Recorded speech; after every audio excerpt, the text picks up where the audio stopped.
رسول اللہ وسلم علیہ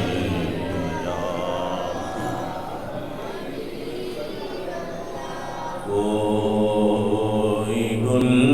باقی رہے گا نہ چمن رہ جائے گا کوئی گل باقی رہے گا نہ چمن رہ جائے گا پر رسول اللہ کا دین حسن رہ جائے گا پر رسول اللہ کا دین حسن رہ جائے گا ہم سفیر و باب میں ہے کوئی دم کا جہاں ہم سفیر و باب میں ہے کوئی دم کا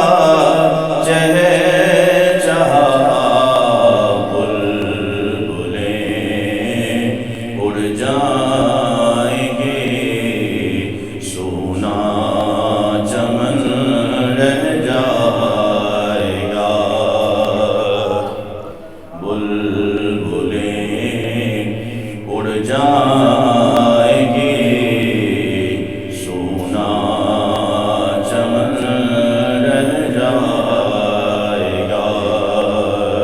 پر رسول اللہ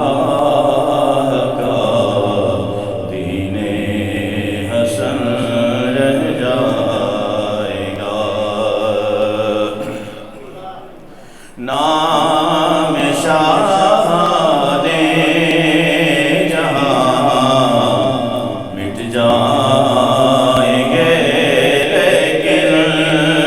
یہاں نام شاہ جہاں مٹ جائیں گے لیکن یہاں حشر تک نام و نشانے پنجتن رہ جائے گا حشر تک نام و نشانے پنجتن رہ جائے گا کوئی گل باقی رہے گا نہ چمن رہ جائے گا پر رسول اللہ کا دین حسن رہ جائے گا حمد و صلات کے بعد پیارے بزرگوں اور دوستوں اس ناچیز نے قرآن مقدس سے آیہ کریمہ کا کچھ حصہ تلاوت کیا دعا فرمائے اللہ تبارک و تعالی مجھے حق کہنے آپ کو حق سننے مجھے اور آپ کو حق پر عمل پیرا ہونے کی توفیق عطا فرمائے جس طرح گزشتہ جمعے دل افسردہ تھا آج بھی انتہائی دل افسردہ ہے کہ گزشتہ جمعے ہم یہ مذمت کر رہے تھے کہ غزہ کے مظلوموں اور بقیہ جو مسلمان بچے ہیں بوڑھے ہیں بڑے ہیں ان تک غذا پہنچنے اور امداد پہنچنے نہیں دی گئی اور قافلے کو یوں ہی واپس پلٹا دیا گیا کچھ کو گرفتار کر کے کچھ دنوں میں چھوڑ دیا گیا یہ آواز پورے ملک میں گونجی اور ہر جگہ ملک پاکستان میں کیا پوری دنیا میں مظاہرے ہوئے اس بات پہ کہ یہ تو انسانیت سے بھی گلی ہوئی بات ہے کہ جہاں اتنا ظلم ہو جائے اور ظلم ہونے کے بعد زخمیوں تک نہ کوئی مرہم پٹی کی جائے اور نہ ان تک کوئی پانی یا کوئی خوراک پہنچنے دی جائے، حتیٰ کہ جو غیر مسلم ممالک ہیں وہاں پہ بھی بھرپور احتجاج ہوئے، لیکن کسی ملک میں اور کسی جگہ پر مظاہرے کرنے والوں پر کوئی لاٹھی چارج یا کوئی اس طرح کا ظلم نہیں ہوا۔ جب تحریک لبیک پاکستان نے ان معاملات کو دیکھتے ہوئے، کیونکہ ہمیشہ عزیزان محترم یہ بات ذہن نشین کر لیجئے، کوئی مانے یا نہ مانے یہ اندر سے آپ ضرور اس بات کا اقرار کریں گے کہ نظریں ضرور لگی ہوتی ہیں کہ تحریک لبیک نے کب اعلان کرنا ہے۔ ہر کوئی اس انتظار میں ہوتا ہے، اور جگہ جگہ اگر تھوڑا سا لیٹ بھی ہو جائے پھر باتیں بھی ہوتی ہیں کہ کیوں نہیں نکل رہے اور کیوں اعلان نہیں ہو رہا۔ تو امیر محترم نے گزشتہ جمعے یہ آج کے آنے والے جمعے کا اعلان کیا تھا کہ 10 اکتوبر کو انشاءاللہ فیض آباد سے امریکن ایمبیسی تک مارچ ہوگا اور پرامن مارچ ہوگا، لیکن ظلم کی انتہا کر دی گئی۔ جس طرح میں نے پہلے کہا کہ ہر جگہ احتجاج اور مظاہرے ہوتے رہے، کسی کو کوئی نقصان نہیں پہنچایا گیا، لیکن جب تحریک لبیک کی باری آئی، اب پتہ نہیں یہ اتنا درد کیوں اٹھتا ہے، اتنے مروڑ کیوں اٹھتے ہیں، یہ بات ہمیں سمجھ میں نہیں آئی کہ ان کا بھی اعلان تو صرف یہی تھا کہ فیض آباد سے امریکہ ایمبیسی تک ہم پرامن احتجاج کر کے واپس آ جائیں گے، لیکن ابھی 10 اکتوبر آئی نہیں تھی، 2 دن پہلے ان پر وہ دھاوا بولا گیا۔ جامع مسجد رحمت للعالمین، جس مسجد کا نام حضور اقدس صلی اللہ تعالیٰ علیہ وسلم کے نام اقدس سے ہے، اور یہ بدماش جب کہیں تقریر کرتے ہیں نا عوام میں جا کے، تو پھر درس دیتے ہیں کہ ہمارے نبی رحمت للعالمین بن کر آئے، ہمیں امن سے رہنا چاہیے، ہمیں بھائی چارے سے رہنا چاہیے، بھائی چارے سے رہنے تم دو گے تو امن رہے گا۔ آج یہ بدامنی کیوں ہے؟ تنگ آمد بجنگ آمد تب ہوتا ہے کہ جب آپ کسی کا حق بار بار مارو گے، آپ کا جو سگا بھائی ہے نا، جو خونی رشتہ ہے، جب آپ اس کا بھی بار بار حق کھاؤ گے نا ایک دن، چاہے آپ بڑے بھی ہو، وہ بھی آپ کے گریبان سے ایک دن ضرور پکڑے گا کہ میرا حق اتنا کیوں کھا رہے ہو، کیا جرم ہے میرا۔ جہاں ہم اہل سنت ہم بارہا باور کراتے آئے کہ ہم ہمیشہ سے پرامن تھے اور پرامن ہے، پرامن رہیں گے۔ آج تک ہماری جماعت، ہماری تنظیم، کسی بھی کوئی بھی اہل سنت کے تنظیم ہو، کسی کے پاس کوئی اسلحہ دکھا دو، کوئی نہیں ملے گا، نہ کوئی ایسی مثال ملے گی، لیکن اس کے باوجود یہ ظلم ہمارے ساتھ کیوں ہوتا ہے کہ 2 دن پہلے وہ مسجد جس کا نام حضور صلی اللہ تعالیٰ علیہ وسلم کے نام سے منسوب ہے، اور یہ قرآن کی آیتیں پڑھ پڑھ کے تم لوگوں کو بتاتے ہو کہ ہمارے نبی رحمت للعالمین بن کر تشریف لائے، تو ہمیں امن کا درس دیا ہے، ہمیں بھی امن کا درس دینا چاہیے۔ تو پھر اب بتاؤ نا کہ اس رحمت للعالمین نبی صلی اللہ تعالیٰ علیہ وسلم کے نام سے جو منسوب مسجد ہے، اللہ کا گھر ہے، تم نے اس میں امن کیوں برباد کیا؟ بس سوال ہمارا اتنا ہے۔ اس رحمت للعالمین مسجد میں کیوں اتنی شیلنگ کی گئی؟ کیوں اسٹیٹ فائر کیے گئے؟ 3 نوجوان شہید ہو چکے ہیں، یہ کل پرسوں کی اطلاع ہے، اور اس کے بعد جو منظر عزیزان محترم، جو منظر مسجد کے اندر ہم نے دیکھا، اب تو چھپنے والی چیز تو نہیں ہے نا، پہلے نیٹ نہیں تھا، یہ ویڈیو نہیں تھے، لوگ اگر کہتے بھی تھے اگلا کہتا ہے یار جھوٹ بول رہے ہو۔ اب تو چھپنے کی چیز نہیں ہے، اب تو ساری چیز عیاں ہو جاتی ہے۔ جو مسجد میں خون بہا وہ ہم نے خود اپنی نگاہوں سے دیکھا، ساری دنیا نے دیکھا۔ یہ الگ بات ہے کہ وہ ہر بندہ آنکھیں بند کیے ہوئے ہے اور سمجھتا ہے کہ بس یہ اس پر وقت ہے کہ ہم پر نہیں آنا، یہ باری باری سب پر آئے گا۔ جب ظلم اتنا بڑھ جائے اور کوئی نہ بولے نا، جبھی سیدنا حضرت امام حسین رضی اللہ تعالیٰ عنہ نے فرمایا تھا، حسینیو ظلم کے خلاف جلدی اٹھو ورنہ بہت زیادہ نقصان اٹھاؤ گے،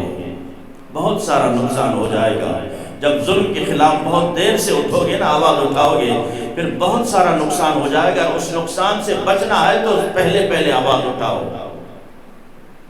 اور بتاؤ کہ یہ ہمارے ساتھ ظلم کیوں ہو رہا ہے۔ تو رحمت للعالمین مسجد کو پھر خون سے رنگین کر دیا گیا، روڈوں پر خون بہایا گیا۔ قصور کیا تھا؟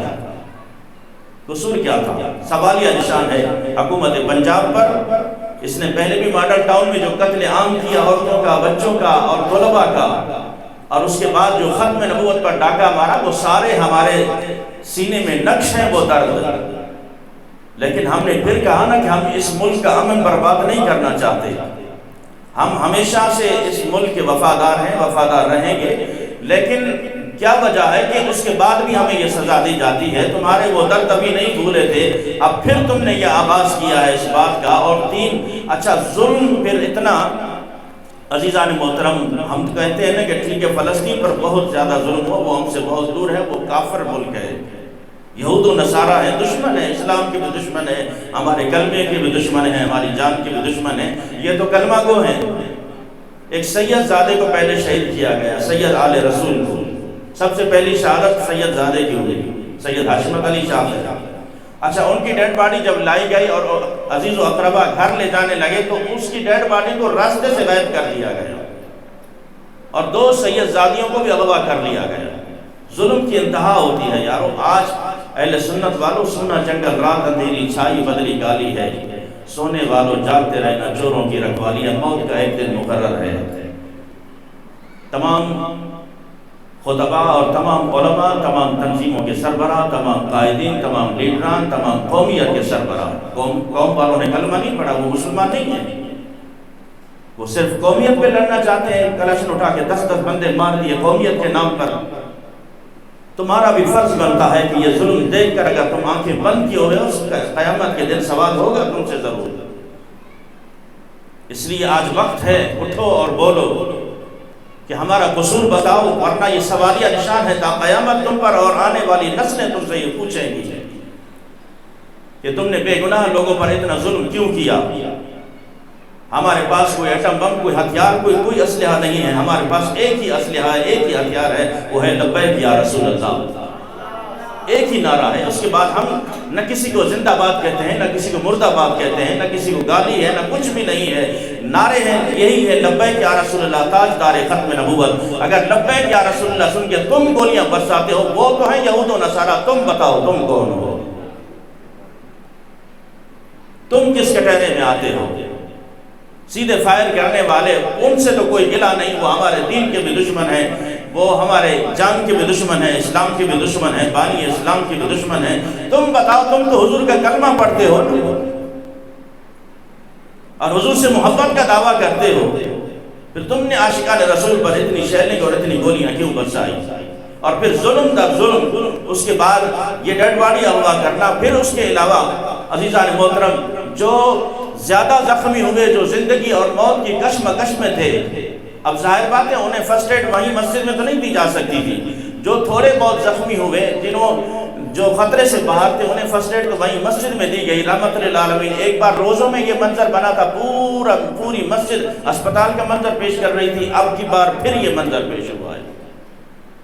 اور جو سب سے زیادہ زخمی تھے، زندگی اور موت کی کشمکش میں سیریس تھے، انہیں اسپتال پہنچایا گیا، وہاں سے انہیں غائب کر دیا گیا۔ اور ہم ہیں کہ ٹھیک ہے جی، یہ معاملہ تو تحریک لبیک کے ساتھ ہو رہا ہے، ہمارے ساتھ تو نہیں ہو رہا، ہمارے ساتھ نہیں ہو رہا۔ یا رسول اللہ کہنے والوں اور حضور صلی اللہ تعالیٰ علیہ وسلم سے محبت کا دم بھرنے والوں، ایک بات ذہن نشین کر لینا، تحریک لبیک کو اپنی جاگیر کے لیے نہیں لڑ رہی، تحریک لبیک کوئی اپنی جائیداد اور اپنے خونی رشتے کے لیے نہیں لڑ رہی۔ اگر وہ میدان عمل میں ہے، یا تو ختم نبوت کے لیے، یا ناموس رسالت کے لیے، یا پھر غزہ کے مسلمانوں کے لیے میدان عمل میں ہے۔ یا تو کوئی ذاتی مقصد بتا دے کوئی کہ کوئی اپنی ذاتی مقصد کے لیے جنگ لڑ رہا ہے تو ہمیں اس کا تعاون نہیں کرنا چاہیے. لیکن یہ سوال تم سے ضرور ہوگا، آنکھیں بند کیے ہوئے ہو، آج نہیں بول سکتے، گونگے بنے ہوئے ہو، بہرے بنے ہوئے ہو، تمہیں دنیاوی آسائشوں نے اتنا گونگا بہرا کر دیا ہے کہ تم نہ حق کی بات بول سکتے ہو نہ سن سکتے ہو. لیکن حشر کو ہوگا معلوم کہ جیتا کون اور ہارا کون. ہم سوئے حشر چلیں گے شاہد ابرار کے ساتھ، قافلہ ہوگا روا قافلہ سالار کے ساتھ. یہ تو طیبہ کی محبت کا اثر ہے، ورنہ کون روتا ہے لپٹ کر در و دیوار کے ساتھ. یہ دن بھی گزر جائیں گے، یہ حالات بھی گزر جائیں گے، اور پھر اس کے بعد بھی عزیزان محترم 2 دن گزرنے کے بعد آج اعلان کیا گیا کہ 12:30 بجے جمعہ ادا کیا جائے گا، لیکن 11:30 بجے پھر حملہ کر دیا گیا. وہ حضرات جو نماز جمعہ کے لیے آئے، نماز جمعہ ادا کرنے آئے، اور اس لیے آئے کہ ہم نماز جمعہ ادا کریں گے، 11:30 بجے پھر ان پر حملہ کر دیا جاتا ہے اور پھر ایک کو شہید کر دیا جاتا ہے. اتنا ظلم بھی کوئی ہوتا ہے؟ اور وہ بھی اپنوں پر جو تم سے محبت کریں. اور یہ منظر بھی کل دنیا نے دیکھا کہ ایک کانسٹیبل جب زخمی ہوا نا، شدید زخمی، یہی نوجوان اسے مسجد میں لے کر آئے اور فرسٹ ایڈ انہوں نے خود دی ہے انہیں. پھر بھی ہم سے گلہ ہے کہ ہم شدت پسند ہیں. یارو مرنا ایک دن ضرور ہے، جب آنکھیں بند ہوں گی نا یہ ساری چیزیں آپ کے سامنے آ جائیں گی، اور یہ اس دنیا سے جن کے لیے آج ہم حق کو چھپائے ہوئے ہیں نا، جن کے لیے آج ہم پتہ نہیں کیا کچھ کر جاتے ہیں، وہ سارے چھوڑ کر چلے جائیں گے. اور پھر سامنے قبر میں رسول اللہ صلی اللہ تعالیٰ علیہ وسلم کی ذات بابرکات ہوگی، یا پھر ان معصوموں اور ان کا وہ قیامت کے دن ہاتھ ہوگا، تمہارا گریبان ہوگا، اب بتاؤ کہ تم ہمارے حق میں کیوں نہیں بولے. اس لیے آج وقت ہے میرے ساتھیوں، جس طرح کہ میں نے فرمانے سیدنا حضرت امام حسین سنایا کہ جب ظلم کے خلاف جتنا جلدی کھڑے ہوگے اتنا کم نقصان ہوگا. وگرنہ عزیزان محترم، ہمارے امیر محترم یا جتنے بھی ہمارے نوجوان ہیں پرامن تھے، پرامن ہیں، پرامن رہیں گے. اور ہمیں بار بار انہوں نے اعلان کیا کہ ہم صرف امریکہ کے ایمبیسی تک جانا چاہتے ہیں، یا تو مان لو کہ تم نے اسرائیل کو تسلیم کر لیا ہے. سیدھی بات بول دو کہ تم نے اسرائیل کو تسلیم کر لیا ہے اور معاہدہ ہو چکا ہے تمہارا، اب اس کو ناراض نہیں کرنا چاہتے. امریکہ کو مان لیا ہے، اب اس کو ناراض نہیں کرنا چاہتے. یار امریکہ میں یہ مظاہرے ہوئے ہیں، امریکہ میں یہ مظاہرے ہوئے ہیں، اور وہاں پہ کوئی کسی کو نقصان نہیں پہنچایا گیا. غیر ملک ہے، وہاں پہ کوئی اس طرح کے معاملات نہیں آئے. اپنے ملک میں اپنے کلمہ گو اور مسلمان اپنے مسلمان بھائیوں کے لیے آواز اٹھائیں تو ان پر اتنا ظلم و ستم. تم نے نہیں مرنا، شاید اللہ کے ہاں جان نہیں دینی ہے، وہاں حساب نہیں دینا. تو اس لیے میرے ساتھیوں وہ تو ایک الگ داستان ہے، لیکن ہم تمام جتنے بھی اہل سنت کے ہیں، آپ نوجوان ہیں جتنے بھی ہیں، آپ سے گزارش ہے کہ خدا را ذرا آنکھیں کھولیے. یہ صرف ایک تحریک یا تنظیم کا معاملہ نہیں ہے جس طرح ہمیں دیوار سے لگانے کی کوشش کی جا رہی. ہم پہلے کہتے آئے ہیں کہ ہمارے علماء اتنے شہید کیے گئے، قصور کیا تھا ہمیں بتایا جائے. نشتر پارک میں ہم پر شب خون مارا گیا، اور آنے واحد میں ہمارے 63 علماء شہید کر دیے گئے بم بلاسٹ کر کے. قصور کیا تھا ہمارا؟ شہر مستم میں 2 سال پہلے کی بات ہے، وہ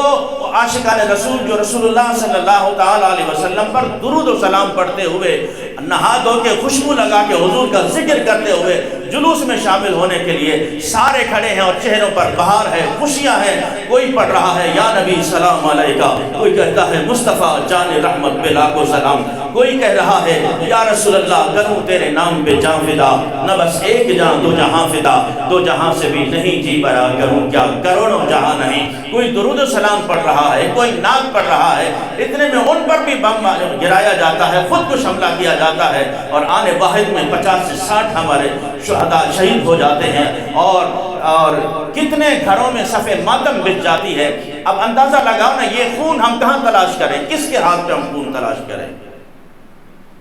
کس سے سوال کریں کہ ہمارے پرامن جلوس بھی اب جو ہے نا وہ انہیں اس بات کی وہ نہیں ہے کہ گارنٹی کہ آپ پر جو نہ کوئی وہ نہیں ہوگا، لیکن جب اس طرح کے بابرکت جلوسوں کو بھی نہیں بخشا گیا، اور 2009 سے 2014 تک جو ہمارے نامور علماء صرف شہر کوئٹہ میں شہید کیے گئے، اہل سنت کا خون تب سستا ہوا جب اہل سنت نے اپنی قدر و قیمت کھو دی۔ ہم نے کہا کہ ہماری اکثریت ہے، ہم سواد اعظم ہیں، ہم پاکستان میں سب سے زیادہ اولیاء اللہ کو ماننے والے ہیں، ہمارے عقیدے والے سب سے زیادہ ہیں، اب جھیلو ظلم، تم برداشت کرو۔ اس اکثریت کا کیا فائدہ جو حق کے لیے بول نہ سکے، اس تعداد کا کیا فائدہ جو حق کے لیے نکل نہ سکے، کیا گولی مارو گے اس تعداد کو جو حق کے لیے اپنی آواز نہ اٹھا سکے اور اتنا تک ممبر پہ نہ بول سکے کہ یہ کیا ہو رہا ہے اور کیوں ہو رہا ہے۔ اس لیے میرے ساتھیوں، بہت بڑی ظلم کی داستان ہے اہل سنت کے ساتھ، یہ آج نہیں ہے، یہ کافی عرصے سے چلا آ رہا ہے، لیکن کیا ہے، ہم خواب خرگوش میں ہیں۔ ہم نے کہا کہ کبھی تو یہ سنی تحریک کا معاملہ ہے، وہ جانے، ان کا کام جانے، کبھی کہا کہ ثانیہ مستنگ ہے، مستنگ والے جانے، وہ جانے، کراچی میں بم دھماکہ ہوا، وہ جانے، ہمارا کیا کام ہے۔ اللہ نہ کرے کوئی ایسا معاملہ سبھی میں ہو جاتا ہے تو پھر کیا ہوگا۔ اس لیے آج آنکھیں کھولنے کی ضرورت ہے میرے ساتھیوں، اپنے علماء کو خود تحفظ دو، اپنے جلسے، اپنے ریلیوں کو، اپنے پروگراموں کو خود تحفظ دو، اور خود آگے بڑھو۔ جتنے نوجوان ہیں کہ ہم پہلے قربان ہونے کو تیار ہیں، ہمارے علماء، ہمارے سادات، ہمارے مشائخ وہ آپ کو لیڈ کر رہے ہیں اور آگے لے کے چل رہے ہیں، لہٰذا جتنے بھی اہل سنت کے ہیں آنکھیں کھولو، اور تمام خطباء اور خصوصاً یہ جو ہمارے گدی نشین حضرات ہیں، مشائخ اعظام ہیں، یہ اتنے مقدس ہیں بیچارے، اتنے مقدس ہیں کہ ان کی زبان پر کوئی مذمت کا ایک لفظ بھی نہیں آتا، بہت زیادہ مقدس ہیں، ناموس رسالت سے بھی زیادہ مقدس ہیں یہ، کہ اتنے بڑے ناموس رسالت پر حملے ہو جائے نہیں، یہ امن کا درس دیتے ہیں۔ ہاں، صرف ایک پیر کے خلاف ایک بات کر کے دیکھو، پھر یہ اس کو سارا امن بھول جاتا ہے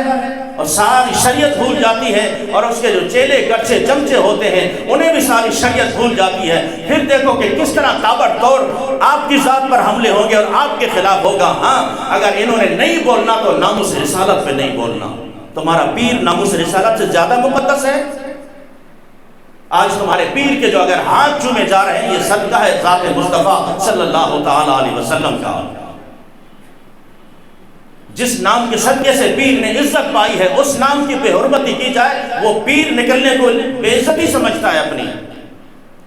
اور بات اگر آستانے پہ آ جائے، اپنے پر آ جائے، شخصیت پر آ جائے، تو پھر دیکھو لاکھوں کی تعداد میں، ہزاروں کی تعداد میں نکل آتے ہیں، ہمارے پیر کے خلاف کیوں بولا ہے؟ بس سوال صرف اتنا ہے، تمہارے پیر کی عزت یا تمہارے پیر ناموس رسالت سے زیادہ مقدس نہیں ہے؟ فلسطین میں بہنے والا جو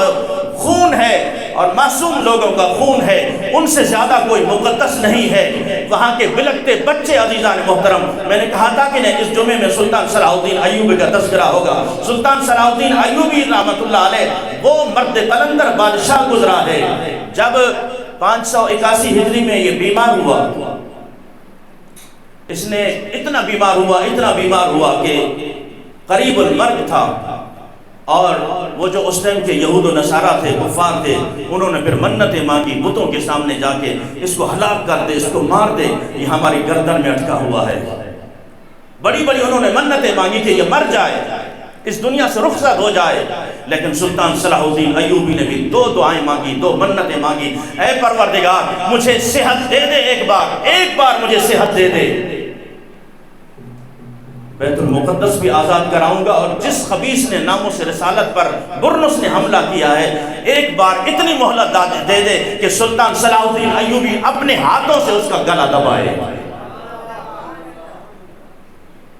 وہاں منت مانی گئی کہ یہ مر جائے، ہلاک ہو جائے، یہاں سلطان صلاح الدین ایوبی رحمۃ اللہ علیہ نے دعا مانگی، پروردگار اتنی مہلت دے دے، بس یہ 2 کام کروں، ایک تو قبلہ اول کو آزاد کرا دوں، دوسرا وہ برنس جس نے حضور صلی اللہ تعالیٰ علیہ وسلم کے بارے میں بکواس کیا، وہ ایک قافلہ جا رہا تھا مسلمانوں کا، اس نے پھر اس قافلے پہ حملہ کیا، جب وہ مسلمانوں کو زد و کوب کرنے لگا نا، مارنے لگا زور سے۔ اب ایک یہ انسانی فطرتی عمل بھی ہے، جب بندہ لڑائی کرتا ہے زور سے، کچھ وہ الفاظ بولتا جاتا ہے غصے میں، تو اس نے غصے میں وہ الفاظ کہے کہ بلاؤ اپنے محمد کو، تم جس محمد کو مانتے ہو، معاذ اللہ ثم معاذ اللہ،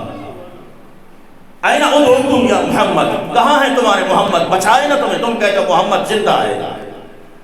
ہاں تو زندہ ہے واللہ، تو زندہ ہے واللہ، میرے چشم عالم سے چھپ جانے والے۔ اب میں گلا کس سے کروں کہ ہمارے اپنے مسلمانوں نے کتابوں میں لکھ دیا کہ معاذ اللہ مر کر مٹی میں مل گئے، تم مقابلہ کرو گے یہود و نصارہ سے، کیا ہے تمہارے پاس؟ صرف وہ تم سے اتنا سوال کر لیں کہ تم تو اپنے، صرف عیسائی تم سے اتنا سوال کریں کہ ہم تو اپنے نبی کو آج تک زندہ مانتے ہیں، تم نے اپنی کتابوں میں لکھا کہ نبی مر کر مٹی میں مل چکے ہیں، تم ہمارے نبی کا کیا مقابلہ کرو گے یا معاذ اللہ تمہارا نبی ہمارے نبی کا کیا مقابلہ کرے گا؟ کیا جواب ہے تمہارے پاس؟ تو عزیزان محترم، سلطان صلاح الدین ایوبی نے کہا کہ پروردگار اتنی مہلت دے دے میں صحت یاب ہو جاؤں، یہ دو کام کر لوں پھر موت برحق ہے، مجھے موت آ جائے، ایک تو بیت المقدس فتح کر لوں اور اس کے بعد اس برنس کو اپنے ہاتھوں سے قتل کروں۔ پھر اللہ تبارک و تعالیٰ نے صحت دی، 583 میں بیت المقدس سلطان صلاح الدین ایوبی نے فتح کیا، 281 ہجری میں آپ بیمار ہوئے، 2 سال کا عرصہ سلطان صلاح الدین ایوبی ٹیک لگا کر آپ سوئے نہیں ہیں، بستر پہ آپ نے آرام نہیں کیا، کیوں؟ بس ایک درد تھا اندر، کرب تھا کہ ایک تو اس برنس کو اپنے ہاتھوں سے ماروں، دوسرا بیت المقدس کو فتح کروں۔ 2 سال تک سوئے نہیں، جب بھی نیند آتی دیوار سے ٹیک لگا لیتے، تھوڑا سا اونگ آتی پھر اٹھ کے بیٹھ جاتے، لیکن جب بیت المقدس فتح ہوا، بیت المقدس فتح ہوا، اللہ اکبر، آپ کا ایک وزیر تھا علی بن سفیان، تو جب بیت المقدس فتح ہوا سلطان صلاح الدین ایوبی کے دور میں، اور بڑا بہت زیادہ خزانہ ہیرے جواہرات، وہاں کے جو نصرانی تھے عیسائی، تو انہوں نے کہا کہ اپنا خزانہ تو لے لیں، آپ نے فرمایا اٹھاؤ، وہ وزیر کھڑا ہے وہاں پہ، جب وہ اپنے خچر ہیرے جواہرات سے لاد کر نکلنے لگے نا وہاں سے قلعے سے، تو علی بن سفیان نے چہرہ اپنا اس طرف کر لیا کہ ظالموں یہ نہ سمجھنا کہ ہم نے بیت المقدس اس دنیا کے لیے فتح کیا، ہمیں اس کی ضرورت نہیں، لے جاؤ، ہمیں کوئی ضرورت نہیں ہے ہیرے جواہرات کی۔ تو حضرت سلطان صلاح الدین ایوبی رحمۃ اللہ علیہ یہ بیت المقدس، آپ کا وہ کام رہتا تھا کہ برنس کو اپنے ہاتھوں سے مارنا ہے، اس گستاخ رسول کو ہاتھوں سے مرنا ہے، تمام قیدی، تمام جتنے بھی تھے ان کے بڑے بڑے لیڈر وہ قید ہو گئے، اور آپ نے تمام کو خیمے میں بند کروا دیا اور کہا کہ اس خبیث کو بلایا جائے۔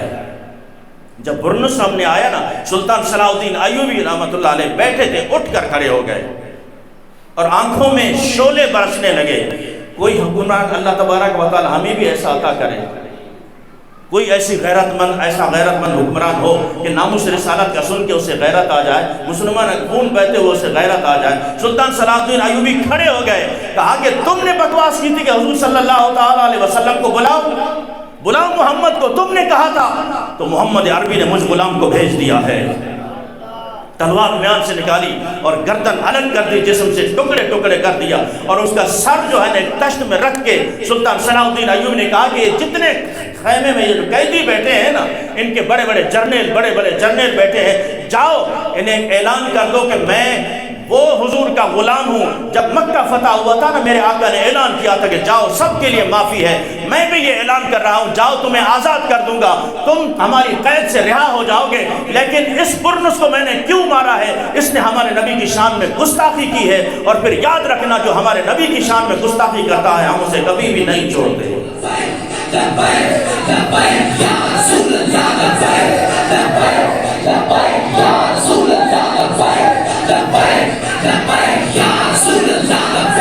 محمد سے وفا تم نے تو ہم تیرے ہیں، یہ جہاں چیز ہے کیا لوح و قلم تیرے ہیں۔ زندگی یوں ہی بسر ہو جائے گی میرے ساتھیوں۔ آج اگر حضور صلی اللہ تعالیٰ علیہ وسلم سے ہم وفا نہیں کر سکے، اپنے مظلوم بھائیوں کے ساتھ کھڑے نہیں ہو سکے، تو پھر یاد رکھنا کل قیامت کے دن ہمارے پاس کوئی جواز نہیں ہے، کوئی عذر نہیں ہے ہمارے پاس، کیونکہ ہم حالات سب دیکھ رہے ہیں۔ تو میں اس لیے بیان کر رہا ہوں، یہ سارا ظلم و ستم تحریک لبیک کے ساتھ اس لیے کیا گیا کہ وہ غزہ کے مسلمان بھائیوں کے لیے نکل رہے ہیں، ان کی آواز بن رہے ہیں۔ یارو جتنے بھی ممالک ہیں، جتنے بھی احتجاج ہوئے، کسی پر کوئی ظلم و ستم نہیں ہوا، صرف تحریک لبیک پر یہ ظلم و ستم کیوں ہے؟ ہمارا سوال صرف اتنا ہے، انہیں کیوں نہیں نکلنے دیا جا رہا؟ ہمارا سوال صرف اتنا ہے، ان کی لاشوں کو کیوں غائب کیا جا رہا ہے؟ ہمارا سوال تم پر یہ قرض ہے تا قیامت تک، یہ کرسی عارضی ہے، تم اتر جاؤ گے، لعنتی اتر جاؤ گے، دفع ہو جاؤ گے، اس کے بعد تم پر کوئی تھوکے گا بھی نہیں، اور دفع ہو جاؤ گے کسی اور ملک، یہاں بھی تم نے نہیں رہنا،